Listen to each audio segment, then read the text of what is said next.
God sent. But seriously, when we try to tell the story of the love of God, we grab the things that are around us. Here, it's October. Pumpkins everywhere. In the story that we're looking at here today, it comes from Matthew chapter 5. It's the same chapter. This is probably one of the biggest chapters in the Bible. Matthew chapter 5 talks about the Sermon on the Mount. Probably have heard of it, right? And it talks about how Jesus walks into people's homes, lives, culture, and he flips it upside down. I lived in Latvia, where people would worship trees. Honestly, I'm not making this stuff up. Today, 2018, people go into the forest and they worship trees and plants. And on June 1st, they take cabbage and they wrap it around their heads, and the maidens come and sing throughout the country. Maybe that's where they got, not the pumpkin head, cabbage head, I don't know. But it's beautiful. But to see those same people now have received Christ, many of them, the Lutheran Church, the Baptist Church, and you see how they have taken that same understanding of their background, and they've converted it. They've changed it. In today's story, coming from Matthew 5, it's Jesus talking to the people with two different backdrops. One, the backdrop of the Old Testament law. Another, of Roman occupation. Do you know that this country where Jesus was living was no longer their own? They were occupied. Roman soldiers. You know, when we get to Easter, we talk a lot about that, right? We got to go to Pilate. We have to go to all of these places because these are the people who are making the decisions for the country. So here's a story that we're going to look at in Matthew 5 about when Roman soldiers come up to somebody, tap them on the shoulder, and saying, I want you to carry my pack. I want you to fetch me some water. I want you to do whatever I tell you to do because I'm the boss. And I'm in your country, and I'm going to tell you how to live. And Jesus inverts that. So we're going to be dealing with how do we deal when we're oppressed, when we're stressed. How do we become graceful and godly in the midst of uncomfortable circumstances? Would you look with me at Matthew chapter 5? And if you actually have your own Bible, you know, the old-fashioned thing that has a binding on it. I was at this conference the other day, and the presenter, the pastor who was there, said, all of you take out your Bible or your phone. And I'm sitting there on my phone going, if you look at Matthew 5, it starts out with the Sermon on the Mount. Then it talks about Jesus teaching about salt and light, how we are to come into the world to be salt and light so that people around us would see a difference. And then in verse 17, teaching about the law. Verse 21, teaching about anger. Spencer, I'm with you on that. And I'll tell you a story and get you out of the doghouse in a minute. Verse 27, about lust. Verse 31, about divorce. 33, about making vows. Verse 38, about revenge. And that's what we're going to study today. Verse 38 and down in verse 43, about loving our enemies. Because when we say that we are followers of Christ, again, there should be a difference. Christ should make a difference. You take a rock, you have a nice little pool, you throw the rock in, it hits, what happens? Well, if you can actually hit the puddle. You throw it in there, it hits, and it ripples out. You see, that causes a chain reaction. Knowing Jesus better have ripple effects in your life. Let's look at the Word again. You have heard it said, an eye for an eye, a tooth for a tooth. But I tell you, do not resist an evil person. If anyone slaps you on the right cheek, this is hard stuff, turn the other cheek. I'm glad we only have two cheeks.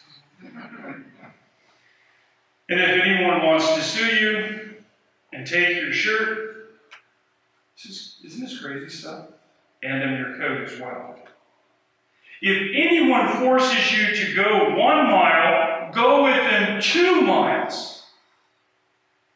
Give the one who asks you, and do not turn away from the one who wants to borrow from you. Love your enemies. You have heard it said, love your neighbor and hate your enemy. Jesus says this. But I tell you, this is Jesus speaking to you, speaking to me. But I tell you, love your enemies and pray for those who persecute you, that you may be children of your Father in heaven. He causes the sun to rise on evil and the good. He sends rain on the righteous and the unrighteous. And if you love those who love you, what reward are you expecting? What reward will you get? Are not even the tax collectors doing that? If you greet only your own people, what are you doing more than other people? Do not even the pagans, the tree worshippers, the cabbage people, don't they do that? You give me this, I give you that. Be perfect as your heavenly Father is perfect. It is so normal to treat other people the way they treat you. And, I'm try to be a very profound father, and I tell my children all of this wisdom, and our family rule is be nice to the nice. It's not very, because I have to get to that level sometimes. You have to start at the basic level. Be nice. Be nice to your brother, be nice to your sister, be nice to your mom and dad. Be nice. And how easy, how basic, be nice to the nice people. Have you not seen that sometimes doesn't even work out? Don't you feel a little bit incredulous? You're driving, and you say, no, after you. The person was going to go anyhow, and take your fender with it. And we're thinking that we're trying to be nice, and when people aren't nice back, we get ticked off. We say things, we do things, we live in a world where I spend a lot of time on the road, and probably should be looking out the front window and, and paying attention, but I kind of look around. It's like a Mr. Bean thing. I don't know how you physically do that while you're in the car, but you look at bumper stickers. And this one I remember seeing years and years ago. I don't even know if they still make it. Christians, not perfect, but progressing. All right. If back in those days they had cell phones, I would have gone 100 miles an hour, tried to drive alongside and take the picture of the bumper sticker. Because that's how goofy we can be. But the idea is it's here. I'm not perfect. You're not perfect. We are just pumpkin heads. The God comes in, grabs our... That was disgusting.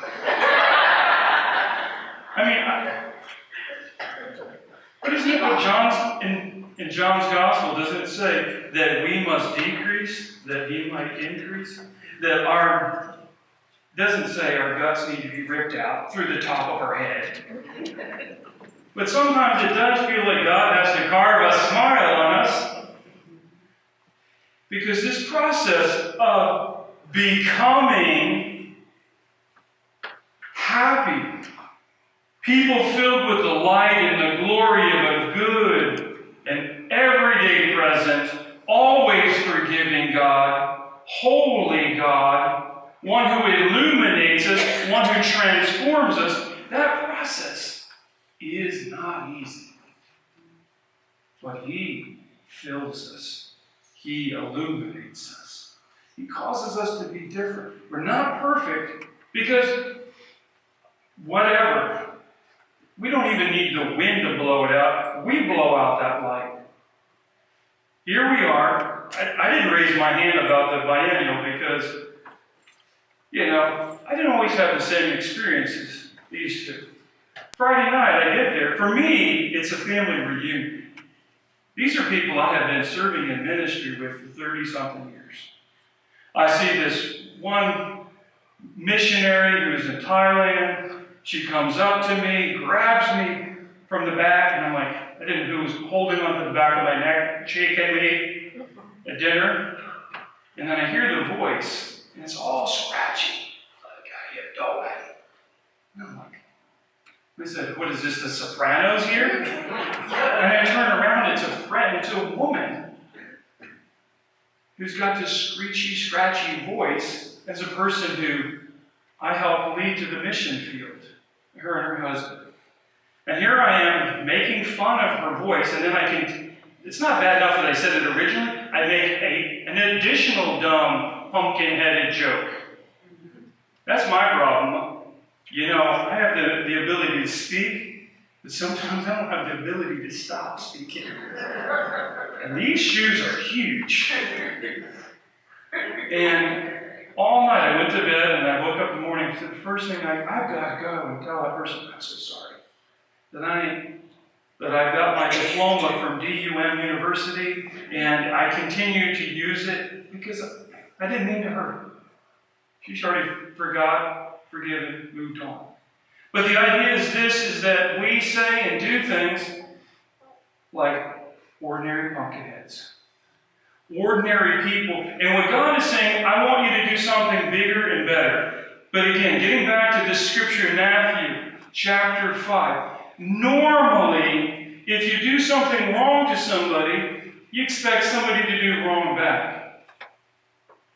This person was gracious. She goes, I have already forgotten. I've already forgiven. I've already moved on. No big deal.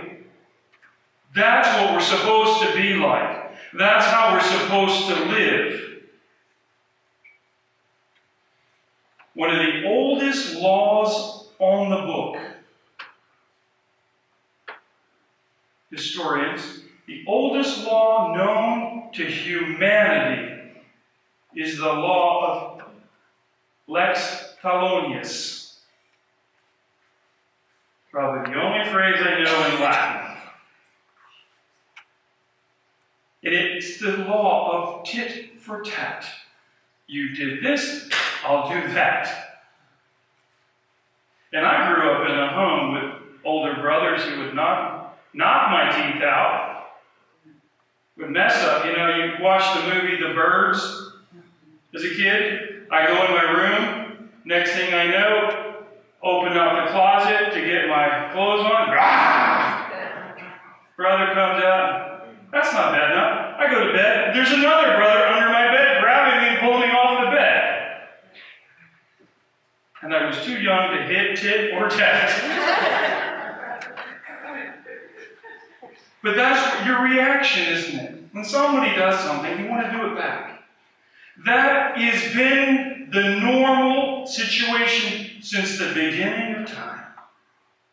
People hurt you, you hurt them. Isn't that human nature? You hurt me, I'm going to hurt you. In fact, my dad would always tell me, if they hurt you, hurt them worse. My dad was a football player. He said, don't get mad, get even. These are my life stories. And I had to learn those. Not to be disrespectful to my father, but to be respectful to my father. Because what he said, my father taught me, was true. You need to stand up for yourself. You need to protect yourself. I'm not saying we're supposed to lay down, but Jesus does. He says that you got two cheeks. You got that one head? Say, go ahead. Have at it. There's another one. Why would that be the way that Jesus teaches us to live? Does he want us to get humble? Does he want us to be doormats? Jesus wants us to be transformed and to trust him so that other people can see that there is a higher way, a better way, a holier way when Jesus fills us completely. Amen. It is hard going an extra mile with people. Trust me. Just little things. We were trying to have a conversation just on Saturday night. We're talking about, wow, these things are so amazing. And a friend of mine I went to seminary with came to me. Do you know the kind of friend that walks up and you're in deep in a conversation and they just insert themselves right in the middle? You could be husband, wife, and you could be like in a movie and they could sit right in the middle. And you're going, this is not the place where you're supposed to be sitting. And you have to be patient. You have to be generous. And it's not easy. So I want you to hear that. Being a Christian is not about being comfortable. It's not finding the easiest way to live. It's the right way to live. It's the holy way to live. It's the way that you give glory to God, because what you're doing, as you're sitting there, husband and wife, with Billy Bob in the middle, going, how am I going to deal with this? With patience, with love. And in this situation, a Roman soldier comes up to you, and you're trying to make ends meet, and you're living in Jerusalem, and you have a family that's struggling. Like you're talking about this family over in Upper Marion, how they're struggling to make ends meet.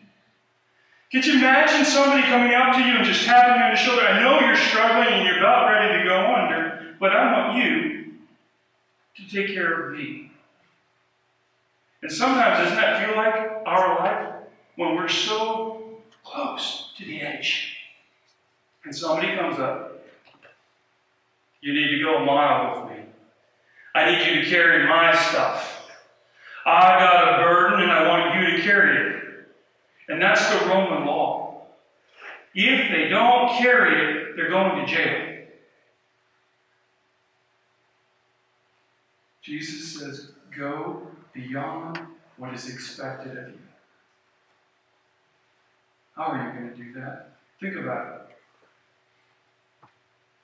How are you possibly going to go a mile beyond where you further? How many of you, again, you got an uncomfortable situation. You got a burden that you don't want to carry in the first place. And Jesus is asking you to do more than that? Do you understand? That's what we're talking about. Because every time we raise our hand in prayer, we're saying, Jesus, take all of our burdens away. And I'm not diminishing. I'm not trying to rebuke you. It's human nature. Lord, my load is heavy. Take it. I can't handle it. I'm sorry that I looked too loud. My kids are like that too. I remember when I was adopting our two younger ones, they didn't know English real well. She goes, Uncle Rick, all he does is yell at church. I'm like, well, you'll learn. That I do yell at church. But I'm yelling about love. I'm trying to get out of this. tired. God takes us, he says, I know you're tired. I know you're so tired. Because you got your own stuff, right? You got so much going on. So how in the world are we going to be able to take care of our own stuff and somebody else's stuff? That's what Jesus is calling us to do. And to be patient. And to be loving in the process. How unfair that he demands that of us. And you want to know why he does? Because he wants us to let go of us and hold on to him. Because it's not simply about comfort. It's about transformation. And Jesus says, come to me. This is not going to be a slide. Come to me, all who are weary and heavy laden. Take my yoke upon you. Learn from me, for my burden is easy and my load is light. It never made sense to me. What load is ever light? I'm a backpacker. I go on the Appalachian Trail. First thing I do is I get rid of everything I don't need. I don't want my burden to be heavy. That's not what happens here. Jesus is a yoke to him. He's going to pull us, he's going to guide us, he's going to direct us, and he's going to help carry the burden. And if you don't go the extra mile, you'll be so used to pulling everything on your own strength. You need, I need, we need, as a church, to go the extra mile with each other and with ourselves, so that in that extra mile, every ounce of energy that we have is already gone in the first mile. It's in the second mile where Jesus shows up, where Jesus helps pull us through, where Jesus gets that load from here to there, and then people see that, my goodness, he loves us. That he's going to get us through, that he's going to make a difference in our life. This is not a church simply about comfort. This is not simply about us getting our needs met. This is about us allowing God, and this is a bad word, use us. Willingly. That we yield ourselves and say, Lord, take it. Help me. Pull me. Help me on that second mile. And I love this one little quote. One little quote. The loneliest place on the road is the second mile. Nobody wants to go there. Nobody likes walking that second mile. And when you walk that second mile with somebody, they know that it's not just you who love them, but God, through you, loving them. When we turn the cheek, when we let go. Because one of the workshops that we did in the biennial, my friend Pastor Tim from York, he said, all these things. He said, what did you get out of the workshop? I said, well, the first paragraph. Then I unplugged for about 10 minutes, and then I jumped back in. Well, that was rude. I said, no, because what you said in the beginning is that you cannot be in conflict unless you are willing to let go. If you're going to move through conflict, A, opposed to B, until somebody lets go, then no change is possible in that relationship. And when we, as Christians, say, I'm going to let go, I don't want to go the mile, and I definitely don't want to go the second mile, doesn't it sound like Peter? But Lord, if you're willing, I will take this boat and row it out into the water, because we have caught no fish all night. We have been fishing all night and caught nothing. But because you asked me, Lord, I will do it. And they throw the net, goes into the water. After fishing all night, not catching anything, and they couldn't even bring in the load of fish. They went the extra mile because Jesus asked. We walk down the road with people like the Good Samaritan that were never even in our schedule.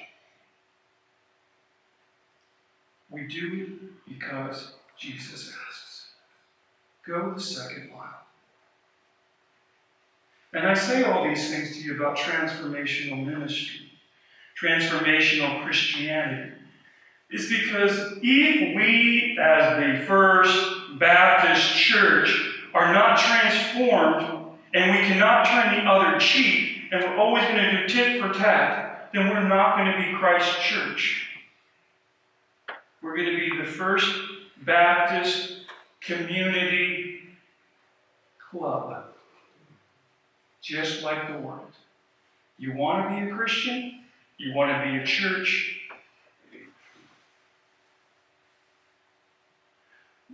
Thy will, not our will. Walk the second mile. I'm saying that because I know in the next few months I'll say and do dumb things like make fun of you, call you pumpkin heads. When you speak, I'll make a joke because I always make jokes and they're always misunderstood and I always get in trouble. My wife is a saint, been married 35 years, and why she's still holding on to me, I have no idea. Because I'll say and do things that I regret. And don't you? Come on, honestly. Come on, honestly. Don't you do things and say things all the time that you wish you didn't do? Well, welcome into relationship with each other, so the world we live in is going to be filled with conflict. And if you're not willing to go that second mile, then you're going to have fewer and fewer people in your relationships. Christ calls us into relationship, vertically, horizontally. Second mile. Pray with me. We are so thankful, Lord, we're so thankful that life is bigger than just revenge. It's bigger than figuring out who's on our team and who's not on our team. It's bigger than a whole list of failures that we have. But Lord, it's how you transform us, how you take even us and you make us into that which you want us to be. More like you and less like us. And Lord, I am so thankful because I wake up and I scare myself when I look in the mirror and I realize, Lord, you've got our job, taking this little pumpkin and filling it with light. So Lord, be patient and be God and bring light and love and hope to others through me, through us. In Christ's name we pray. Amen.